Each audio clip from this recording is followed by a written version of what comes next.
So welcome to the Redemptorist Missio Studios here at the National Shrine of Our Lady of Czestochowa in Doylestown, Pennsylvania. My name is Evelyn Walsh, and I am the director of the Rachel's Vineyard Ministries here at the shrine. Our program series is entitled Touched by Mercy, Moved by Love. Rachel's Vineyard was founded by Dr. Theresa Burke in 1986 with the mission to offer therapeutic retreats for post-abortive women in a way that offers renewal, healing, hope, and redemption by hearts broken by abortion. Not too long afterwards, this healing ministry included men who lost fatherhood, grandparents, siblings, and even those who have worked in the abortion industry, who had a conversion of heart. So truly, anyone who has ever been touched by abortion. I would like to introduce Dr. Theresa Burke, our founder, and our friend Jessica, who will be sharing her story with us today. Welcome. Thank you. Jessica, we're so happy you're here to share for having me. Your story and giving your testimony to what draws you here today. Why are you motivated? I guess my motivation lies in the fact that I received mercy and grace and true forgiveness, and all the years of living in guilt and shame and fear were taken away by our Lord, and that's what He does for us. And I want to share that. I want to share that there's hope, and there's healing, and there are blessings, and there's still love for us and our children waiting for us. And that's really good news, isn't it? It's good news. That. So why don't we roll backwards and share what happened any way that you like to just share with our viewers your story. Okay. Well, I was already married, and I had a 10-month-old daughter, Emma, and we got pregnant again, and we were very excited, very happy. And we found out at our 20-week appointment that she was very ill. And we were given one diagnosis, and were told that with that given diagnosis, she would live about 10 years, give or take. And my husband and I were prepared to take that challenge. If that's what God gave us, that's what we did. Wow. Upon further testing, we were told that she had a much more severe diagnosis. She had hypoplastic left heart. There is no cure for hypoplastic left heart. There's a series of 3 palliative care surgeries, of which she was not a candidate because she had complications on top of having the hypoplastic left heart syndrome. So she was not a candidate, and they offered us 3 options. They said, we can terminate your pregnancy. You can try to have the procedures, or you can just have her and allow her to pass on her own. So we went home and we did a lot of praying. We actually prayed with the glove of Padre Pio, hoping for a miracle. Oh, wow. And our decision was to have her, allow her to be born, and allow her to pass, to give her the dignity of the life that God had granted her and the death that He granted her. So we went back to the hospital, and at that time, at the children's hospital we were at, we were told that we were not allowed to deliver her there unless she was going to do the surgery. But even the surgeon himself didn't want to do the surgery because he knew it wouldn't work. He knew she was not a candidate. And so we were not allowed to deliver her there and allow her to pass on her own. And every hospital in our area that we contacted said, no, you have to be at a children's hospital because they have perinatal care that we don't have. They have fetal medicine, and we don't have that. So we were barred from delivering anywhere in our area. So my husband said, let's just go meet with the doctor and see what he says. So we did meet with him, and he shared with us how she would die if she were allowed to be born, and how her body would shut down slowly and painfully. But he did not share with us that pain could be mitigated with fetal care, with fetal medicine. Yeah. So at the time, what we thought was divinely inspired, my husband looked at me and said, they're going to give you enough medicine that you're going to go to sleep. And she's going to fall asleep in her mother's womb, the only place she's ever known, warm and comfortable, and she's going to wake up in the hands of Jesus Christ. It sounds so comforting. It does, doesn't it? How ironic. So we said yes, and I guess the only blessing is she didn't suffer, right? It was not what you would call a typical abortion, like at a clinic. And because we were at a hospital, we were able to claim her body, and we named her, and she's buried, and she has her own little plot in the cemetery. What's her name? Her name is Zoe Anna. Zoe Anna. My oldest daughter named her Zoe, which in Greek means life. It's the life that God breathed into Adam after he made his body. And Anna after Saint Gianna, because she really martyred herself to save my life. So that's her name. Wow, you've got a lot of great saints behind this little one. Yeah. Yes, they guided her along her way for sure. But just let's go back for a second. This news of a poor prenatal diagnosis, what was that like to embrace for you? It was devastating. We already had a daughter, as I mentioned. She was about a year old during this. So to think of having to care for, a newborn that would need, medical intervention, possibly all her life and whatever that life would be. And to know that that child isn't going to survive, that child isn't going to have, all the things that we enjoy given the life that we have. It was devastating, but we knew we could love whatever life she did have. And that was your heart's desire. Yes. And when you were pursuing like a hospital and all the doors were shut because they didn't have what you needed, did you feel like there was no other choice? Or do you feel like what your husband said, which it sounded so comforting? It sounded very consoling. And you're in a rock and a hard place, huh? Yeah. Like a really kind of a very desperate situation. But that wasn't the end of the story of the comfort. What happened to you afterwards? Afterwards, like I said, we were able to bury her and to name her, and she was our little guardian angel. And we were blessed with 2 more children after that, which was wonderful. But I did live a really long time feeling guilt and shame, almost immediately, actually. I came before I was fully out of anesthesia, I remember saying, "Where's Zoe? Where is she? Where is she?" And I heard this voice, and I found out many years later it was my husband's voice. But at the time, I didn't know whose it was because I was still in the under anesthesia. And this voice said, "Was she a good girl?" And I said, "Yes." And he said, "Well, she's in heaven with God." And even though I knew that, even though I knew I had been blessed, that guilt, the shame, the fear, especially when my oldest one would say, "No, I have another sister and she's in heaven." And, how do you explain? "Oh, I'm sorry, what happened?" And so now you're lying to people, right? Which brings another guilt, another set of its own circumstances because you're lying, right? Which is never a good thing. Can you share a little bit more about the intuitiveness of your daughter in knowing that there had been a loss? Yeah, so I think this is so interesting, and we do hear stories about this from mothers, and sometimes my oldest daughter actually knew I was pregnant before I did. I was still nursing her at 10 months, and when she would latch on, or I would switch sides, she got in the habit of poking me in the belly. Well, that's sort of silly. And then when I found out I was pregnant, I said to her, "Where's the baby?" And she toddled over and poked me in the belly.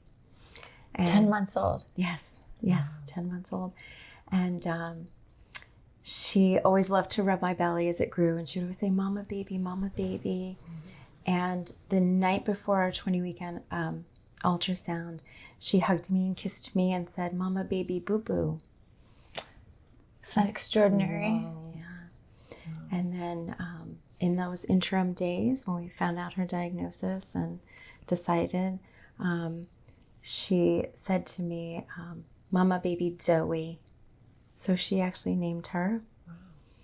And the night before my surgery, I put her to bed and she said, Mama, baby, bye-bye.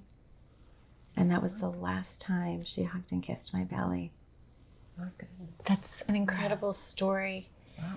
And I believe that it's true because I've heard so many stories in Rachel's Vineyard about the children having this intuitive knowledge, sometimes stories about them, and there's no way that they would ever know such a thing. But a lot of mothers say that it caught them and made them reflect, and that's what began the journey of their repentance through the mouths of the babes, Right. you know, speaking the truth. And in this situation, it's so touching in the sense of that connection that she would have had for her sister. Yeah. It's really touching that this is the web of your family, the web of the life, and that we are connected before and after death, indeed.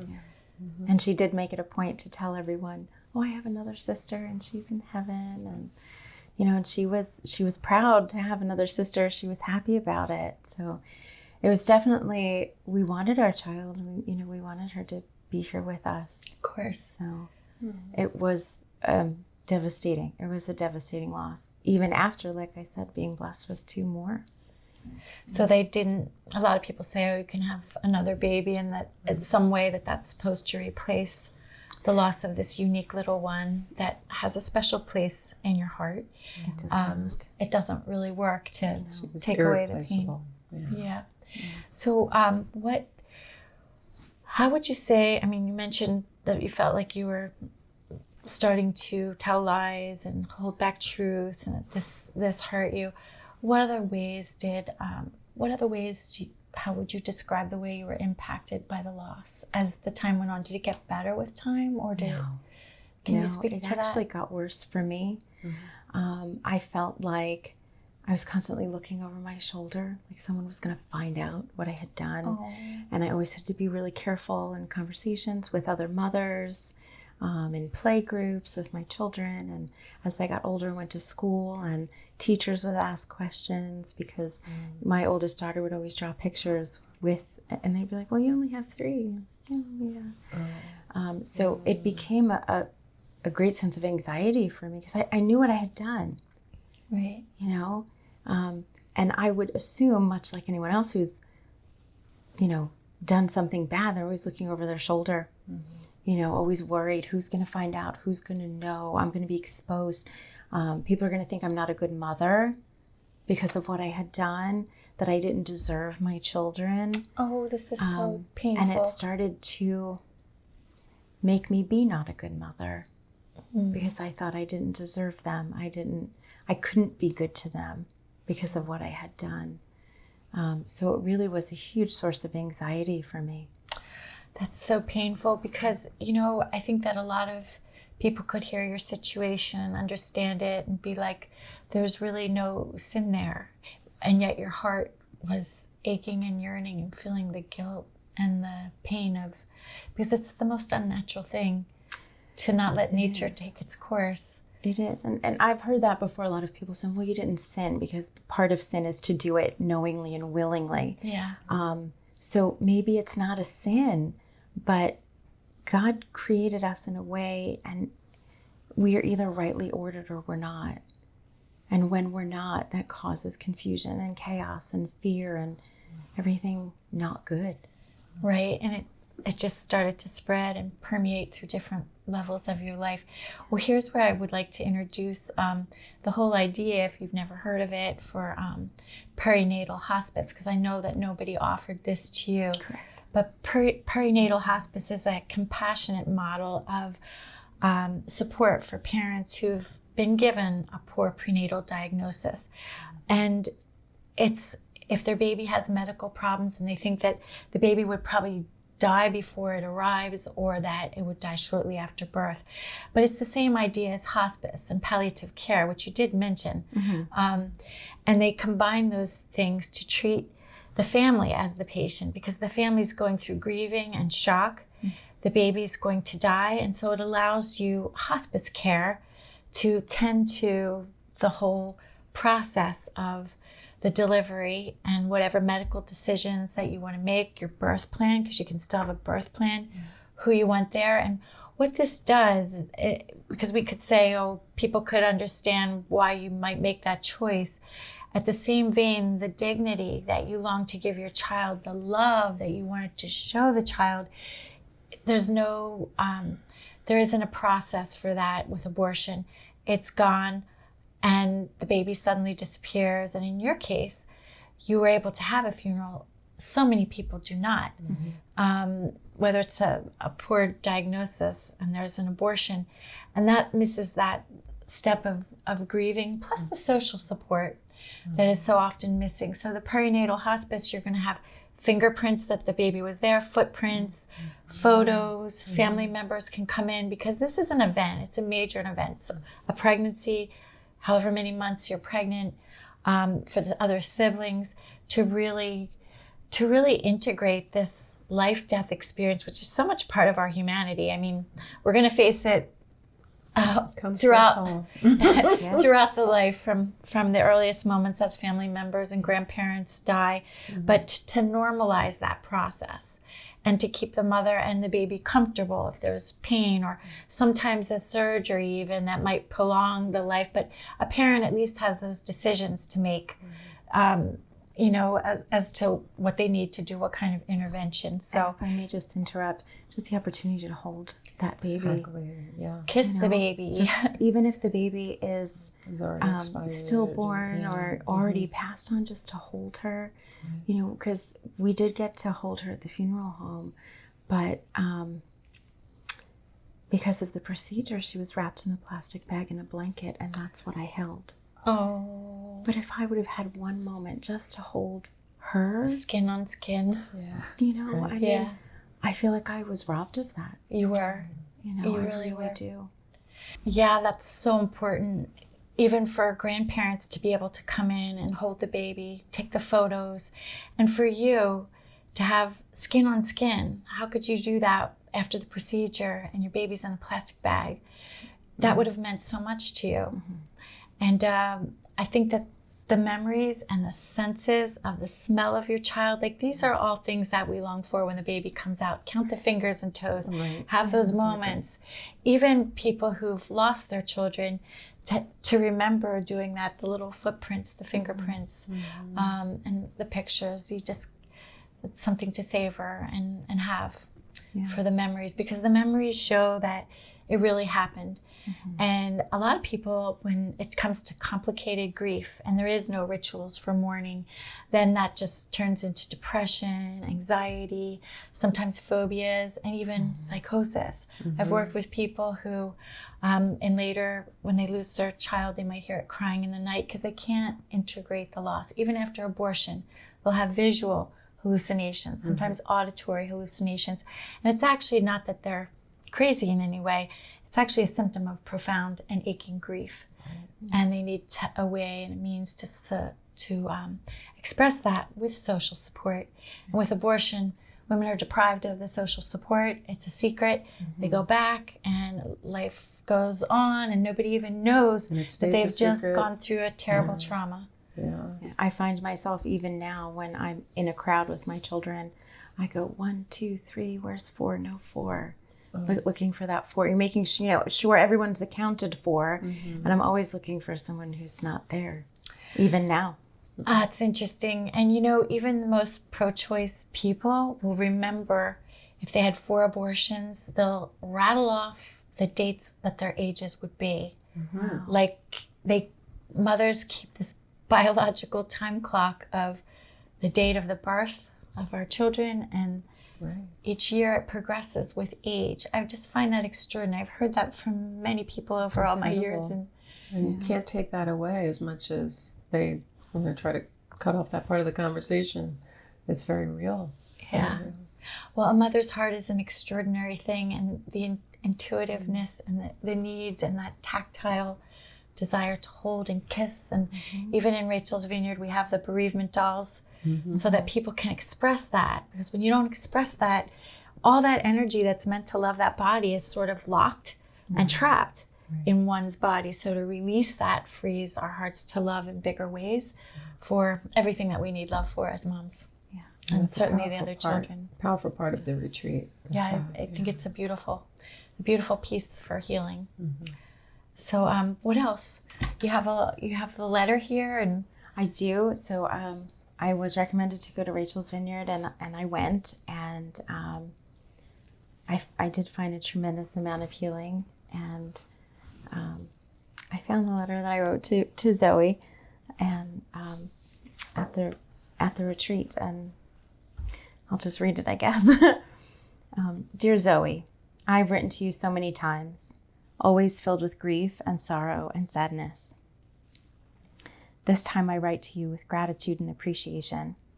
Your father and I loved you from the moment you came into our lives. In our clumsy attempt at being parents, we thought we were doing our best to keep you safe. We were wrong. We tried to force the miracle we wanted on our terms, what we thought was best for you.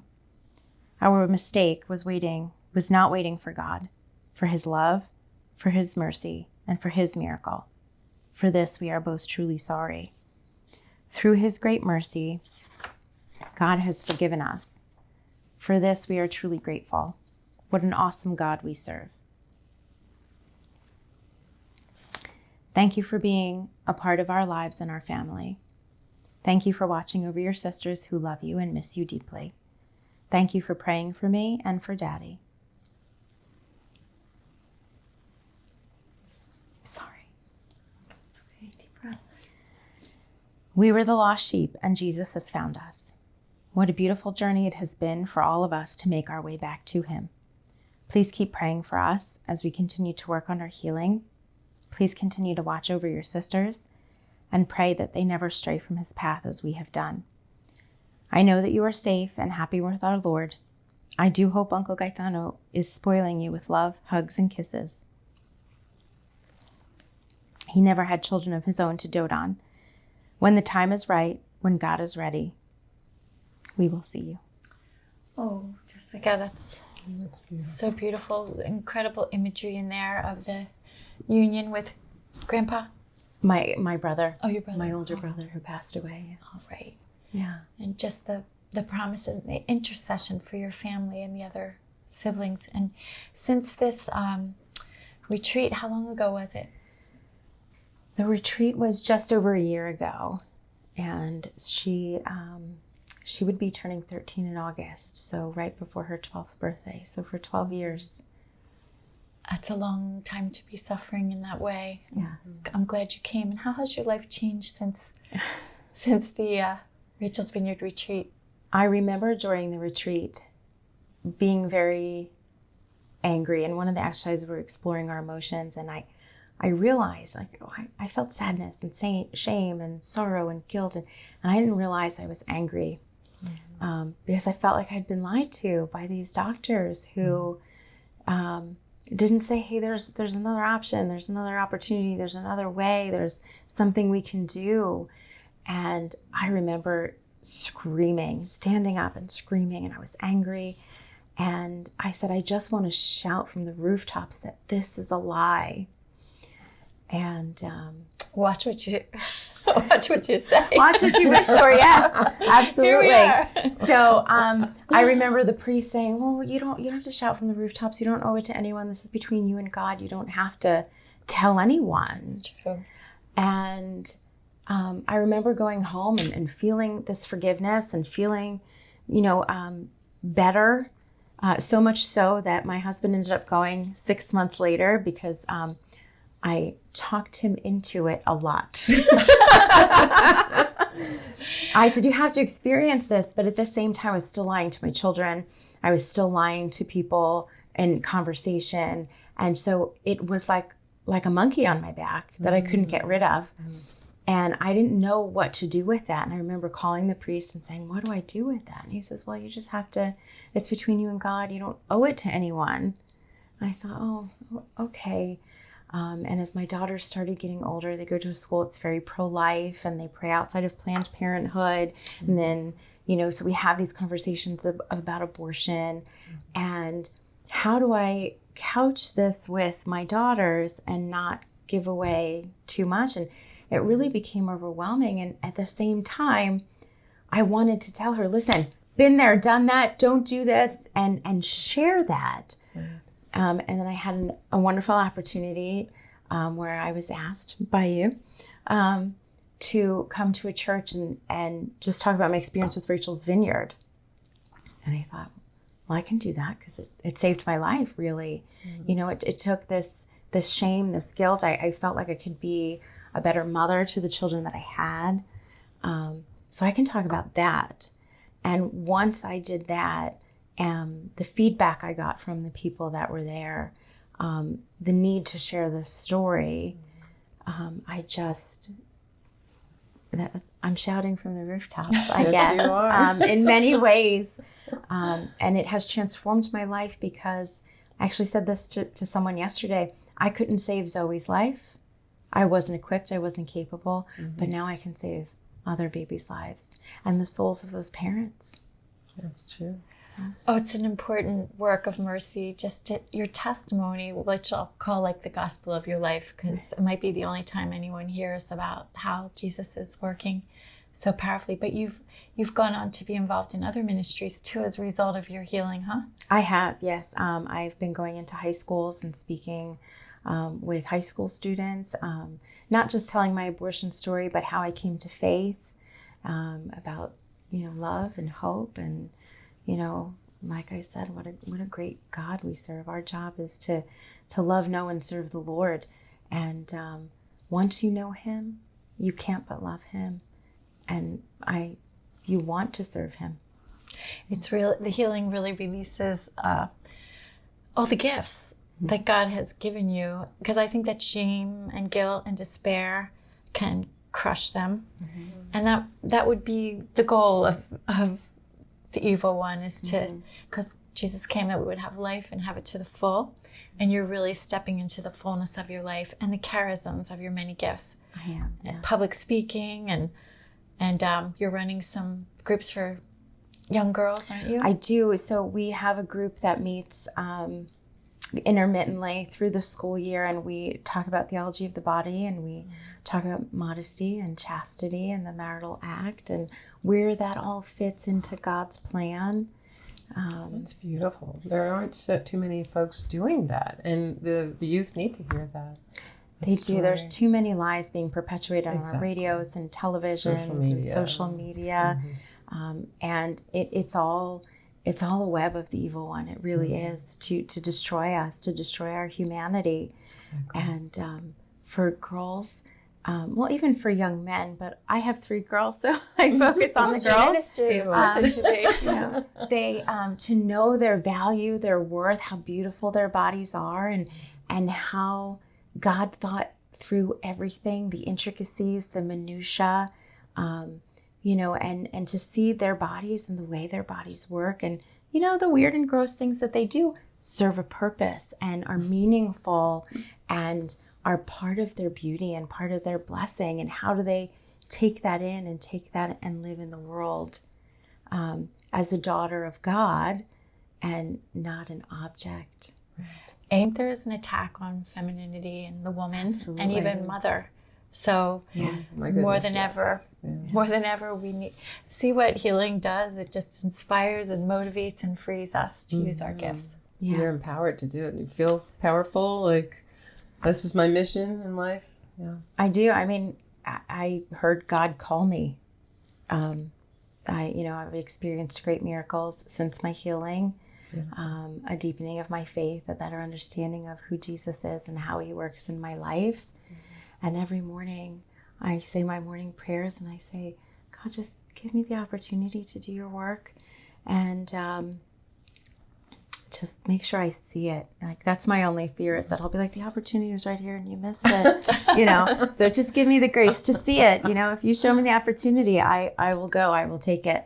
Yeah. So just help me see Jessica, you give us so much hope, and so much joy, actually, just to Thank you. to hear how It's life his actually joy. begins when the trauma ends, It's his joy. It's what he wants for us. and that God would use something so terrible to reveal his love, that to bring life out of death. It's an extraordinary miracle.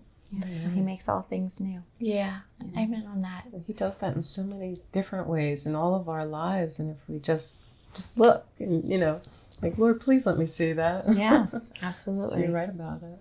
Is there anything else you want to share? I don't know. I mean, I could talk on this for hours, We'll to have be honest. We'll have to have you back. But I just, More. I'm so grateful to know now and be able to share that there are resources for perinatal hospice. I would encourage anyone who is post-abortive to seek healing, because it really does transform not only your life, but the life of your family and the world around you. And just to have a deep relationship with Jesus, to guide you in anything and everything you do. And, ask the Blessed Mother to be with you as the mother, our mother, to take care of all of us. It's a beautiful intention and good closing prayer for us. There it is. And I'd like to just invite everybody to grab a pen and a piece of paper if you want to take down some websites that would give you resources for perinatal hospice. One of them is the American Association of Pro-Life Obstetricians and Gynecologists. They have a wonderful website. And the other one is called perinatalhospice.org. And on there you can see a list of programs state by state. Just look up your state and it'll tell you every hospital or doctor that would assist you if you have a poor prenatal diagnosis. And if that's the case, well, this is good for anybody to know, because there's more and more genetic testing, there's more and more prenatal screening, and so more and more parents have this heartbreaking decision of what they should do, and this is a wonderful option that everyone should know about. So write down them. They'll be posted after the show in the credits, and we thank you for joining us today.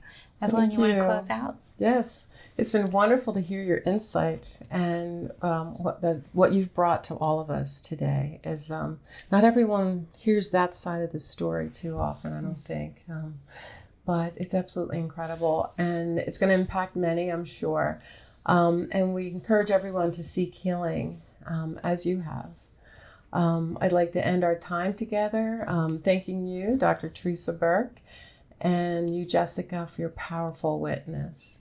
And if you'd like to register for Rachel's Vineyard Retreat anywhere in the world, it's in 80 countries, or It's all over the world. all over the world, go to our main website, rachelsvineyard.org. And Theresa, did you want to mention Grief to Grace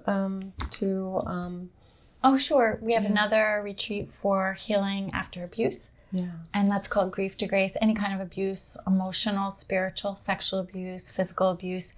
And also we deal with folks who have been injured by clergy abuse of any kind. So that's grieftograced.org. And that's the next retreat that's spread around the world as well. I call it the Sister of Rachel's Vineyard. Okay. Well, thank you so much, both of you. And until next time, thank you.